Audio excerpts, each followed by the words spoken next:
আসসালামু আলাইকুম। আমাদের এখানে ডে কেয়ারগুলোতে প্রতি বছরই সামার ভ্যাকেশনের সময় পেটিং জু নিয়ে আসে। তো জুয়ের বিভিন্ন অ্যানিম্যালের সাথে ছোট্ট পিচ্চি ঘোড়াটাও থাকে।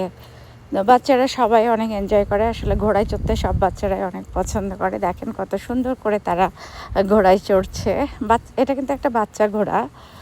তো বাচ্চা ঘোড়াটাই বাচ্চাদেরকে নিয়ে সুন্দর করে হেঁটে হেঁটে যাচ্ছে। তো সবার জন্যই সুযোগ দেওয়া হয়েছিল, জাস্ট একটা করে রাউন্ড।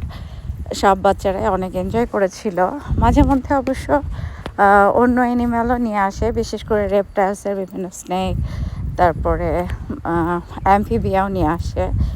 বাচ্চাদেরকে অ্যানিম্যাল সশরীরে দেখানোটাই আসলে মেন উদ্দেশ্য। যদিও জু আছে, কিন্তু সবসময় দেখা যাচ্ছে জুয়ে যাওয়া হয় না। আর ছোটো বাচ্চাদের সাথে অ্যানিম্যালের পরিচয় করে দেওয়াটাও অনেক ইম্পর্টেন্ট। দেখা যাচ্ছে ওরা যখন ছোটোবেলা থেকে এই অ্যানিম্যালগুলো দেখে, সেই অ্যানিম্যালগুলো সম্পর্কে তাদের একটা ধারণাও তৈরি হয়ে যায়।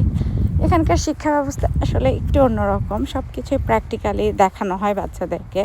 এই জিনিসটা আমার অনেক ভালো লাগে যে বাচ্চারা ছোটোবেলা থেকেই অনেক কিছু দেখেই আস্তে আস্তে বড় হয়। দেখেন প্রতিটা বাচ্চাই কিন্তু অনেক এনজয় করছে। পাশে আরও কিছু অ্যানিমাল ছিল, কিছু হাঁস, মুরগি, তারপরে পিগ, ছাগল, এগুলোও নিয়ে আসা হয়েছিল। ভালো থাকবেন। আল্লাহ হাফেজ। আসসালামু আলাইকুম।